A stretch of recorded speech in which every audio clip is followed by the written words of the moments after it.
नमस्कार दोस्तों, स्वागत है आपका आपके अपने यूट्यूब चैनल पर। जैसे कि आप लोग स्क्रीन पर देख पा रहे हैं, आज की हमारी video short and basic series की चैप्टर 13 का पार्ट 1 होने वाला है, जिसके बारे में हम पढ़ेंगे शन के हुक के बारे में। जिस तरह से हमने एफ, एन और वी के हुक के बारे में पढ़ा था, इसी तरह से अब नए-नए रूल ऐड होते रहेंगे और आज का हुक है हमारा शन का हुक। शन का हुक क्या होता है? देखिए जब भी किसी कॉन्सोनेंट के बाद हमें शन की एक साउंड आएगी तो वहां पर हम एक हुक लगाएंगे। अब ये हुक कैसे बनेगा, किस तरह से बनेगा, और एक बात इंपॉर्टेंट है, याद रखिए, ये हमेशा एंड में यूज होता है, ठीक है। अब ये किस स्ट्रोक में, लाइक हमारे स्ट्रेट, कर्व और हॉरिजॉन्टल स्ट्रोक्स में किस तरह से शन का हुक इस्तेमाल होगा, ये सीखना है हमें, है ना। वो मैं बताऊंगा आपको अभी कि किस तरह से ये काम करेगा स्ट्रेट स्ट्रोक्स में, आपके कर्व स्ट्रोक्स में और हॉरिजॉन्टल स्ट्रोक्स में। ठीक है, तो चलिए बुक से समझते हैं कि किस तरीके से शन का हुक काम करेगा। देखिए क्या रहने वाला है ना, कि जैसा कि मैंने बताया कि शन का हुक होगा, जब भी आपको शन की आवाज आएगी तो आप एक बड़ा हुक लगाएंगे, लार्ज हुक। ठीक है, लार्ज हुक का यूज करेंगे। सबसे पहले बात करते हैं हम कर्व स्ट्रोक की। कर्व स्ट्रोक में हमेशा अंदर की तरफ रहेगा शन का हुक, इनर साइड। ठीक है, अंदर की तरफ रहेगा, इनर साइड। जैसे कि फैशन, बड़ा होगा और ये हुक।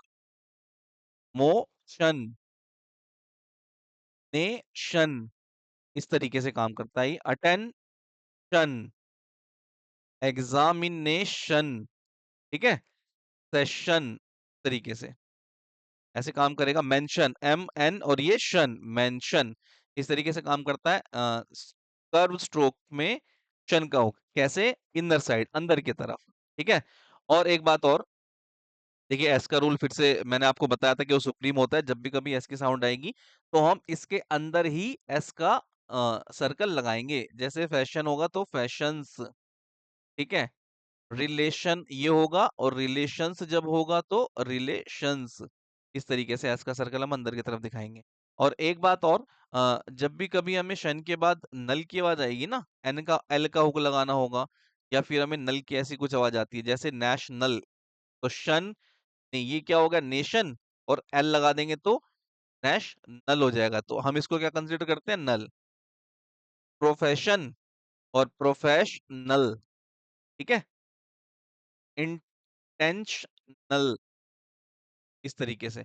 इंटेंशन लिखेंगे तो कैसे लिखेंगे, इंटेंशन हमारा ऐसे लिखा जाएगा। अब इंटेंशनल होगा तो एल का लगा देंगे उसके अंदर। ओके, चलिए आगे चलते हैं। अब इसको आगे समझते हैं कि ये किस तरीके से काम करते हैं। देखिए हमने क्या सीखा, ऊपर ऊपर हमने सीखा कि भाई कर्व स्ट्रोक के अंदर शन का हुक कैसे लगेगा और एस का सर्कल आ जाएगा तो वो किस तरीके से काम करेगा। अब बारी है हमारे स्ट्रेट स्ट्रोक्स की। स्ट्रेट स्ट्रोक्स में किस तरीके से काम करता है, देखो, जो भी पहला हुक होगा ना, या सर्कल होगा, क्या, सर्कल और आपका हुक, आपके हमारे चार हुक है ना, एल, आर, एन, एफ और वी, वो सब इससे अलग है, ये उनसे अलग बनता है। हाँ, इसमें साउंड एन की आ रही है इसलिए एन की तरह ही बनता है। एन के हुक को बड़ा कर देंगे तो वो शन का हुक हो जाएगा। बस इतना ही डिफरेंस है, और कोई डिफरेंस नहीं है। ठीक है, बात ये है समझने वाली कि कर्व स्ट्रोक में या सॉरी स्ट्रेट स्ट्रोक्स में या फिर हॉरिजॉन्टल स्ट्रोक्स में शन का हुक बनेगा कैसे। तो जो कोई भी आपका सर्कल होगा, पहला सर्कल, फर्स्ट मैं यहां लिख देता हूं, फर्स्ट सर्कल एस, और फर्स्ट हुक, कोई भी हो चाहे, उनके हमेशा अपोजिट, ओपोजिट बनता है ये शन का हुक। जैसे कि ये देखो, ये क्या लिखा है, सेक्शन, सेक्शन, एस का सर्कल अपोजिट आया। स्टेशन, एस का सर्कल, ये अपोजिट आया। एक्सेप्ट, ये अपना बना है एक्सेप्शन, एस का सर्कल अपोजिट आया। ठीक है, रिसेप्शन, ये एस का सर्कल यहां पर बना है, अपोजिट आया। ये ऐसे नहीं हो सकता था। ठीक है, डिस्कशन, डिस्कशन, हुक लगा सर्कल और ये अपोजिट आया, इस तरीके से। अब ये तो हो गया आपका सिंगल, उसमें कि हुक के साथ कैसे होगा। जब ये कभी ऐसे बनेगा नॉर्मल ना, तो उसमें भी शन का हुक हमेशा अपोजिट ही जाता है उसके। ठीक है, देखिए आपका रहता है एफ और ये के, ये रहता है बी और ये के रहता है, या फिर एक एल रहता है और ये रहता है। इनके बाद जब कभी भी शन का हुक आएगा ना, तो हमेशा कर्व की अपोजिट डायरेक्शन में लगेगा। लाइक जैसे कि मान लो हमें लिखना फिक्शन, तो फिक्शन में एफ आया और के आया तो नीचे की तरफ जाएगा। नीचे क्यों गया है? क्योंकि यहाँ पर ये कर्व स्ट्रोक है। कर्व स्ट्रोक से इसको अपोजिट रहना है, कर्व स्ट्रोक इसको बिल्कुल पसंद नहीं है, उसके अपोजिट डायरेक्शन में चलता है ये। ठीक है, ये देखो वोकेशन, वीकेशन, ये क्या है? ये आपका कर्व स्ट्रोक है अपोजिट डायरेक्शन में। लोकेशन देखो, एल के और ईशन, एल आपका कर्व स्ट्रोक है, अपोजिट डायरेक्शन में गया इसलिए। ठीक है, वोकेशनल, नल तो मैंने आपको बताया कैसे जोड़ेंगे। शन के हुक में अगर हम एल जोड़ देंगे, मैं यहाँ लिख देता हूँ, शन के हुक में अगर हम एल जोड़ें तो कौन सी साउंड आती है? नल। जैसे कि ये देखिए वोकेशन हो गया था, वोकेश नल होगा तो नल जोड़ने के लिए क्या करेंगे? एल जोड़ देंगे इसमें, नल की साउंड जब आएगी तो। ठीक है, तो आई होप ये रूल भी क्लियर होगा आपको। आसान रूल है ये, पर लेकिन ये काम बहुत आता है स्पीड बिल्डिंग में ना, बहुत यूज होता है, इसलिए इसको अच्छे से समझना, और कोई भी कंफ्यूजन रह जाएगी तो प्लीज पूछ लेना। वीडियो के डिस्क्रिप्शन बॉक्स में व्हाट्सएप कम्युनिटी ग्रुप का लिंक है, वहां पर जाइए, उसको ज्वाइन कीजिए, और अपने कोई भी डाउट हो आप वहां पर हमसे पूछ सकते हैं। ठीक है, अब देखिए टी डी और जे, टी डी और जे अपना, इनकी साइड जब भी इनकी बात आएगी और इनके बाद एन का शन का हुक आएगा तो हमेशा राइट साइड बनेगा। नोटेशन, इनविटेशन, इमिटेशन, प्रेजेंटेशन, देखो राइट साइड है ना। मैजिशियन राइट साइड, मैजिश, एडिशनल, शन के हुक में एल जोड़ा तो कौन सी साउंड आई? नल, एडिशन, राइट साइड। ठीक है, इस तरीके से रहेगा। और इसके बाद ये ऐसे रहेगा, और इसके साथ साथ यहाँ पे मैंने बता दिया नल का हुक जब जुड़ेगा तो ऐसे रहेगा।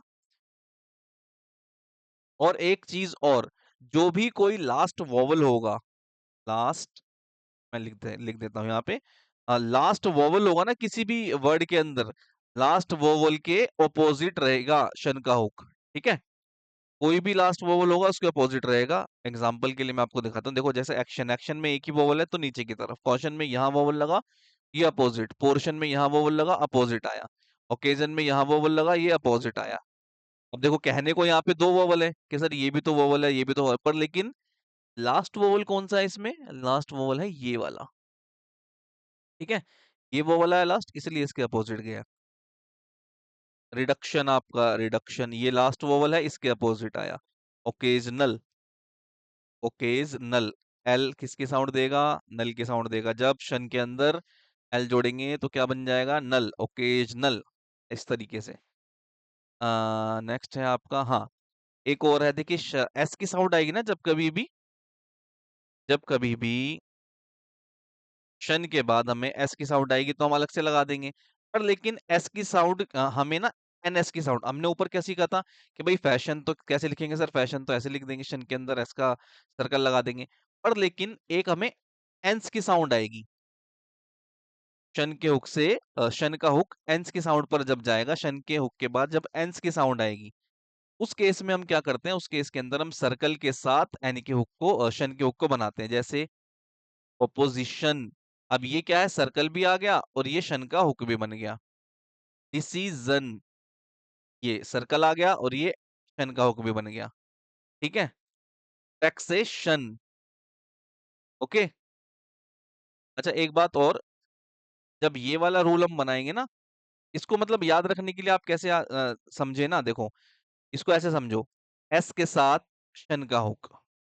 ठीक है, बस एस के साथ शन का हुक जब मिक्स हो जाएगा तो हम कौन से वाला रूल बनाएंगे? हम कौन से वाला रूल अप्लाई करेंगे? ये वाला रूल अप्लाई करेंगे। दैट्स इट, इतना याद रखिए, शॉर्ट में याद रखिए। स्पीड पर इसका इतना यूज होगा जितना मैंने आपको बताया है, इतना आप समझ लेंगे, आपकी स्पीड में कोई प्रॉब्लम नहीं आएगी, स्पीड लिखने में, आपको आउटलाइंस याद करने में कोई भी इशू नहीं आएगा।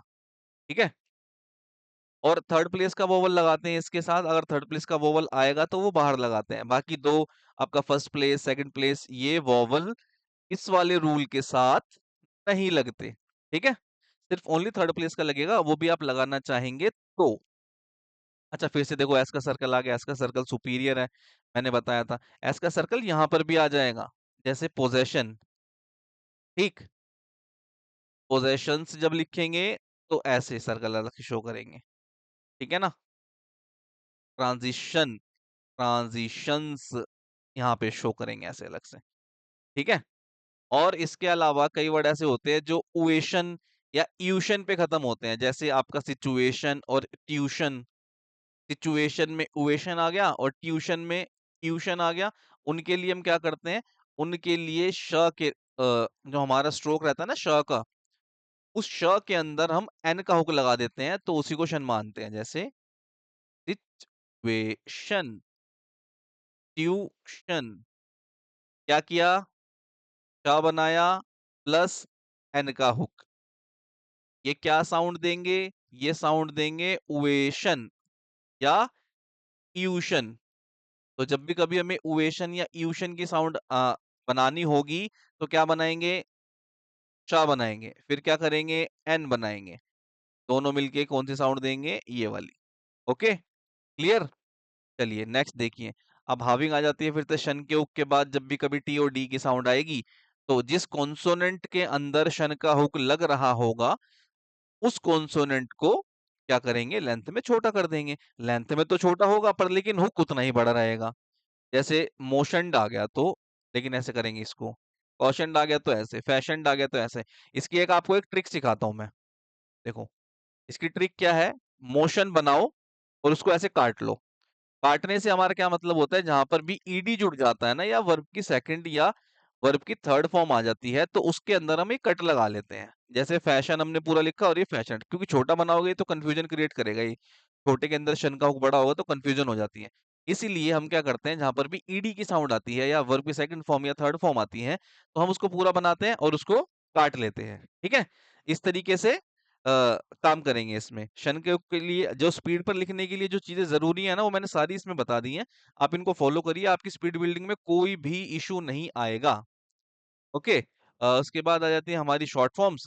शॉर्ट फॉर्म्स के लिए मैं आपको बता देता हूँ, इन शॉर्ट फॉर्म्स में चेंजेस हैं थोड़े। तो इन चेंजेस के लिए हम क्या करेंगे, सबसे पहले देखते हैं इंफॉर्मेशन। ये होगा आपका इन्फॉर्म, ये होगा आपका इंफॉर्मेशन। ठीक है। पब्लिक कैसा होगा, ये बनेगा आपका पब्लिक। पब्लिश के लिए काट लेंगे, ओ सॉरी, पब्लिश के लिए सर्कल लगा देंगे और पब्लिश्ड के लिए उसको हम काट देंगे। पब्लिकेशन हो जाएगा तो शन का हुक लग जाएगा।